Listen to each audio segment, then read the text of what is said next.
I remember the dream so clearly. It was the early 2010s. Millennials like me were just entering the workforce. We were told to hustle, climb the ladder, and pay our dues in cubicles.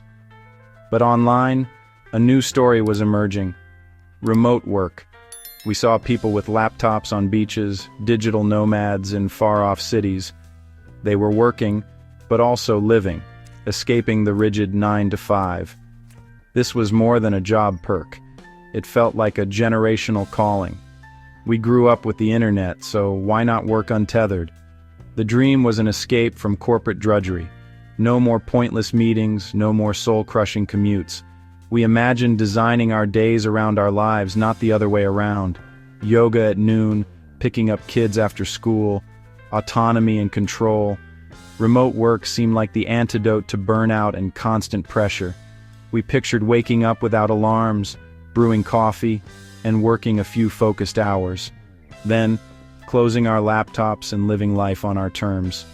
The work would be part of our lives, not the center. For a while, it seemed possible. The pandemic forced a massive remote work experiment. Suddenly, the dream was within reach for millions. We traded business casual for sweatpants, kitchen tables for desks. At first, it felt liberating. Extra hours from no commute, walking the dog between calls.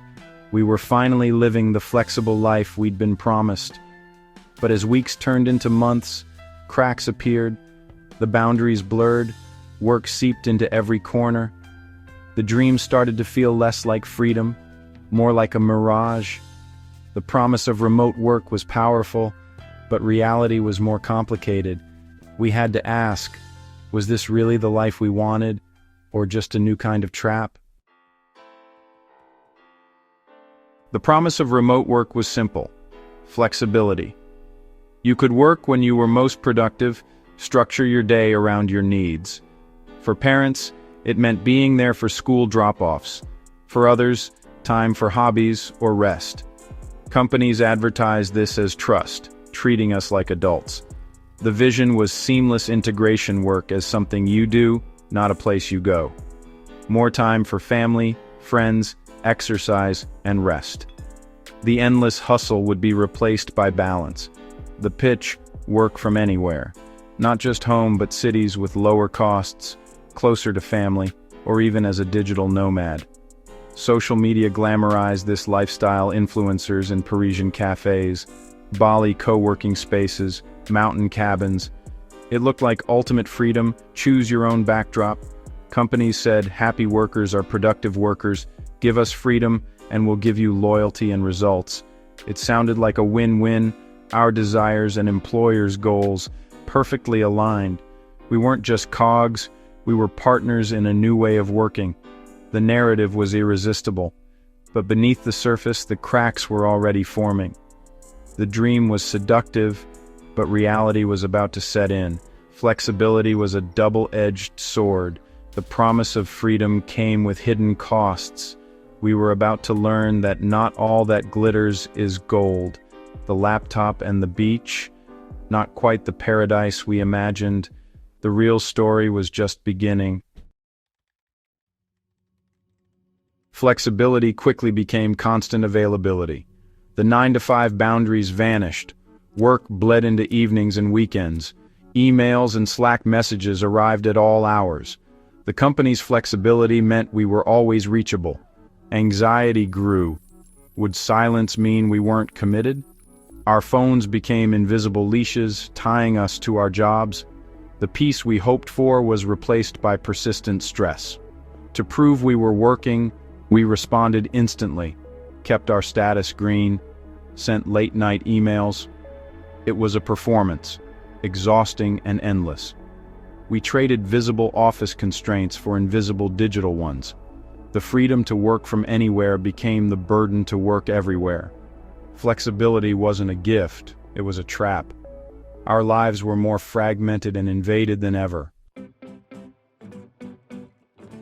Remote work dissolved the boundaries between work and home. The commute that once marked the end of the day disappeared. Our living rooms and bedrooms became offices. The laptop on the table was a constant reminder of unfinished tasks. Even when not working, the thought of work lingered. Rituals that signaled the start and end of work vanished. Work bled into personal time. One more email, one more task. Relationships suffered. It was harder to be present with loved ones. Our identities shrank. We were always to some extent workers. The home, once a refuge, became capitalism's newest frontier. The office wasn't just in our house, it was in our heads.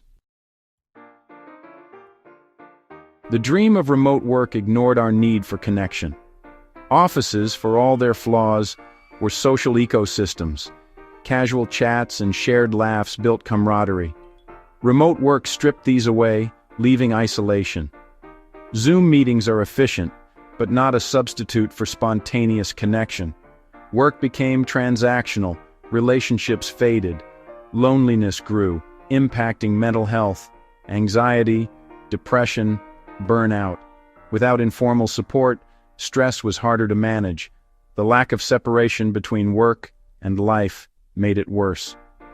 The mental health crisis among remote workers was a quiet epidemic. We gained flexibility, but lost community. The freedom of working alone started to feel a lot like being alone. Remote work brought a new anxiety, proving our worth. Without physical presence, we performed productivity. Always online, always responsive. Productivity theater replaced real work. We filled calendars with meetings, sent emails at odd hours, talked about how busy we were. Managers, anxious too, turned to surveillance software. Trust eroded, replaced by fear and suspicion. We measured input, hours, emails, instead of results. Remote work didn't solve old problems, it digitized them. We worked harder, not to be productive, but to be seen as productive. The old rules of work persisted, just in new forms. The performance was exhausting and endless. After years of remote work, the dream of liberation proved complicated. The problem wasn't the office, it was a culture of constant availability and performative busyness. Changing location didn't fix this, sometimes it made it worse. True freedom isn't working from a beach, it's the right to disconnect. It's closing your laptop and not thinking about work until tomorrow. This freedom comes from respect, trust, and clear boundaries. To make remote work truly work, we need new rules and cultures that value offline time. Performance should be measured by results, not response speed. The debate isn't remote versus office. A toxic culture can exist anywhere. The real question: how do we create humane, sustainable work environments? Workers should feel supported, not surveilled. The goal isn't just freedom to work anywhere, but to be whole people with lives beyond work. That's the dream worth fighting for now.